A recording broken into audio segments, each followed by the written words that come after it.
টানা তৃতীয়বারের মতো সাফ চ্যাম্পিয়নশিপের ফাইনালে বাংলাদেশের মেয়েরা অতিরিক্ত সময়ের নাটকীয় গোলে ছিনিয়ে আনে জয়। ফাইনালে লড়বে ভারতের বিপক্ষে। আর কতদিন খেলবেন সে সিদ্ধান্ত নিজেই নেবেন ফুটবল জাদুকর লিওনেল মেসি। জাতীয় দলের হয়ে মেসির 4 কাপ জয়ে মুগ্ধ আর্জেন্টাইন কোচ। হ্যামস্ট্রিং এর চোট সারিয়ে অনুশীলনে চলছে ব্যস্ততা। নিজ দলকেই ফেভারিট হিসেবে দেখছেন না ক্যাসেমিরো। জানালেন কোচ বদল, সভাপতি পরিবর্তনের মতো ঘটনায় চাপে রয়েছে দল। নিজেদের সামর্থ্য নিয়ে আশাবাদী নেইমাররা। আর্জেন্টাইন শিবিরের জন্য বড় সুখবর। বিশ্বকাপের উদ্বোধনী ম্যাচের আগেই পুরোপুরি ফিট হয়ে ফিরবেন গোলরক্ষক এমিলিয়ানো মার্তিনেজ। 16 জুন আলজেরিয়ার বিপক্ষে টেট্রা মিশনে নামছে আলবিসেলেস্তেরা। মালির বিপক্ষে অতি গোপন প্রস্তুতি ম্যাচ খেলবে ইরান। থাকবে না কোনো দর্শক, অনুমতি নেই গণমাধ্যমেরও। খেলায় কৌশলগত পরিকল্পনার স্বার্থে সিদ্ধান্ত। নারী সাফ চ্যাম্পিয়নশিপে বাংলাদেশের আধিপত্য মুগ্ধ করছে সমর্থকদের। টানা 2 বারের চ্যাম্পিয়ন লাল সবুজের প্রতিনিধিরা এবারও নিশ্চিত করেছে ফাইনাল। পরিচিত প্রতিপক্ষ নেপালকে হারের মুখে ঠেলে দিয়ে টানা তৃতীয়বারের মতো ফাইনালে উঠল বাংলাদেশের মেয়েরা। সেমিফাইনালের শুরুটা অবশ্য বাংলাদেশের জন্য মোটেই সহজ ছিল না। ম্যাচের 23তম মিনিটে দীপা শাহীর কর্নার থেকে গীতা রানীর গোলে এগিয়ে যায় নেপাল। চাপে পড়ে বাংলাদেশ। প্রথমার্ধে আরও কয়েকটি আক্রমণে নড়ে বসে রক্ষণভাগ। প্রথমার্ধের শেষ দিকে কর্নার থেকে সরাসরি দুর্দান্ত গোলে সমতা ফেরান ঋতুপর্ণা চাকমা। তার চোখ ধাঁধানো গোলেই 1-1 সমতায় বিরতিতে যায় দুই দল। দ্বিতীয়ার্ধে ম্যাচের উত্তেজনা আরও বেড়ে যায়। নেপালের একটি নিশ্চিত গোলের সুযোগ পোস্টে লেগে ফিরে আসে। অন্যদিকে বাংলাদেশের সাগরিকার জোরালো শট অসাধারণ দক্ষতায় ঠেকিয়ে দেন নেপালের গোলরক্ষক সুব্বা। সমতায় শেষ হয় নির্ধারিত 90 মিনিট। ম্যাচ যখন অতিরিক্ত সময়ে চলছিল তখনই আসে বাংলাদেশের সোনালী মুহূর্ত। যোগ করা সময়ের শেষ ভাগে ডান প্রান্ত দিয়ে আক্রমণে শামসুন নাহার জুনিয়র নিখুঁত পাস বাড়ান। সুযোগ কাজে লাগিয়ে নেপালের জালে বল জড়িয়ে দেন সাগরিকা। সঙ্গে সঙ্গে উল্লাসে ফেটে পড়ে বাংলাদেশ শিবির।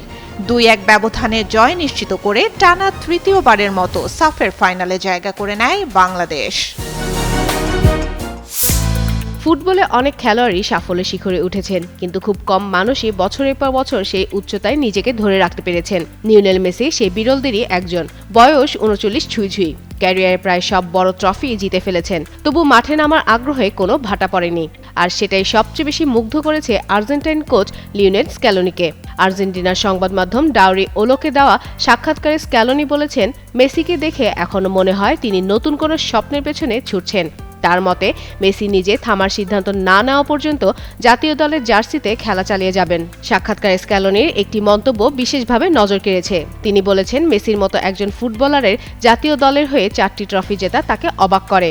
এই 4টির শিরোপার মধ্যে রয়েছে 2021 কোপা আমেরিকা, 2022 ফিনালিসিয়া, 2022 বিশ্বকাপ এবং 2024 কোপা আমেরিকা, যেগুলো আর্জেন্টিনার সাম্প্রতিক সোনালী সময়ের সাক্ষী।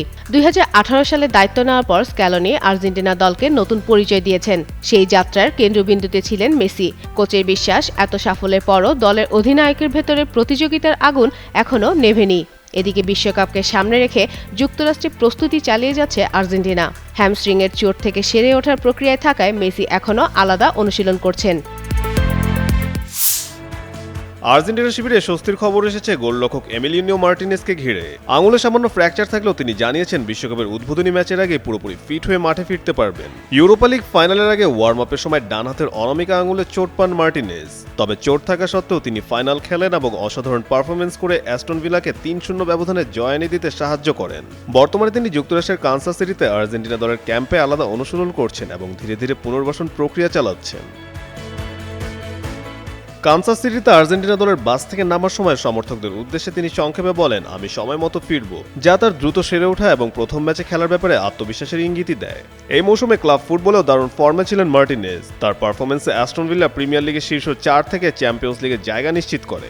পাশাপাশি তিনি মৌসুমের সেরা একাদশেও জায়গা পান।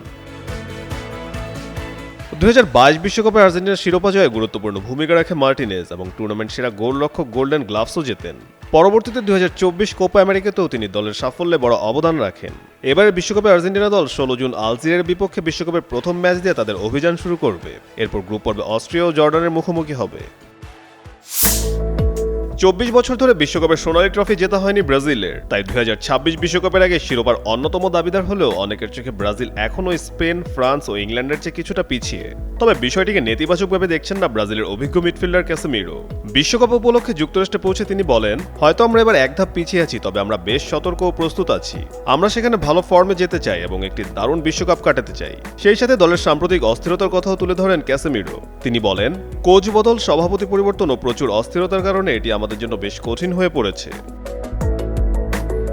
তবে দলের সামর্থ্য নিয়ে আশাবাদী ব্রাজিলিয়ান তারকা ক্যাসেমিরো। তার ভাষায়, আমরা এই কোচের অধীনে মাত্র 1 বছর ধরে কাজ করেছি। তার ফুটবলে চমৎকার অভিজ্ঞতা রয়েছে, কিন্তু বাস্তবতার নিরিখে আমরা একসঙ্গে মাঠের অনুশীলনে মাত্র 40 দিন কাজ করার সুযোগ পেয়েছি। আমি মনে করি আমরা টুর্নামেন্টের শক্তিশালী দল হিসেবেই মাঠে নামবো। আমাদের দলে মানসম্পন্ন, অভিজ্ঞ এবং প্রাণশক্তিতে ভরপুর তরুণ খেলোয়াড় রয়েছে। নতুন কোচের অধীনে নিজেদের আরও ভালোভাবে গুছিয়ে নেওয়ার চেষ্টা করছে ব্রাজিল, আর সেই প্রস্তুতির প্রতিফলন বিশ্বকাপের মঞ্চে দেখাতে মুখিয়ে আছে 5 বারের বিশ্ব চ্যাম্পিয়নরা। আগামী 11 জুন শুরু হবে 2026 বিশ্বকাপ। আগামী 13 জুন মরক্কোর বিপক্ষে ম্যাচ দিয়ে নিজেদের বিশ্বকাপ অভিযান শুরু করবে ব্রাজিল। কাজী সাকলেন আহমেদ, যুগান্তর স্পোর্টস। ফিফা বিশ্বকাপকে সামনে রেখে নিজেদের শেষ প্রস্তুতি ম্যাচটি ক্লোজডোর স্টেডিয়ামে খেলবে ইরান। তুরস্কের আন্তালিয়া রিসর্টে আগামীকাল মালির মুখোমুখি হবে তারা। এরপর আগামী শনিবার বিশ্বকাপের মূল বেস ক্যাম্প মেক্সিকোর উদ্দেশ্যে ফুটবল দলটি দেশ ছাড়বে বলে নিশ্চিত করেছে ইরানি ফুটবল ফেডারেশন। যুদ্ধ পরিস্থিতির মাঝেই তুরস্কের আন্তালিয়াতে 2টি ভিন্ন অনুশীলন ক্যাম্প করে এ পর্যন্ত 3টি প্রস্তুতি ম্যাচ খেলেছে ইরান, যেখানে নাইজেরিয়ার কাছে হারলেও কোস্টারিকা ও গাম্বিয়ার বিপক্ষে জয় পায় তারা। মালির বিপক্ষে শেষ মুহূর্তের এই ম্যাচটি নিয়ে ইরানি ফুটবল ফেডারেশন এক বিবৃতিতে জানিয়েছে, ইরান জাতীয় ফুটবল দলের জন্য মালির বিপক্ষে প্রীতি ম্যাচটির গুরুত্ব অপরিসীম। প্রধান কোচের বিশেষ কৌশলগত পরিকল্পনা গোপন রাখার স্বার্থে আগামীকালকের ম্যাচটি দর্শকহীন স্টেডিয়ামে অনুষ্ঠিত হবে এবং সেখানে কোনো গণমাধ্যম কর্মী উপস্থিত থাকতে পারবেন না। পরিস্থিতি বিবেচনা করে ইরানি ফেডারেশন বিশ্ব ফুটবলের নিয়ন্ত্রক সংস্থা ফিফাকে বুঝিয়ে তাদের বিশ্ব ক্যাম্পের ক্যাম্প পরিবর্তন করতে সক্ষম হয়েছে। পূর্ব নির্ধারিত আমেরিকার অ্যারিজোনার পরিবর্তে দলটির নতুন বেস ক্যাম্প করা হয়েছে মেক্সিকোর টিজুয়ানা শহরে। সেখান থেকে সীমান্ত পাড়ি দিয়ে লস অ্যাঞ্জেলেসে গিয়ে নিউজিল্যান্ড ও বেলজিয়ামের বিপক্ষে নিজেদের 2টি গ্রুপ পর্বের ম্যাচ খেলবে ইরান। আর গ্রুপ পর্বে নিজেদের শেষ ম্যাচে মোহামেদ সালাহর মিশরের মুখোমুখি হবে ইরান। এই ম্যাচটি অনুষ্ঠিত হবে সিয়াটলে।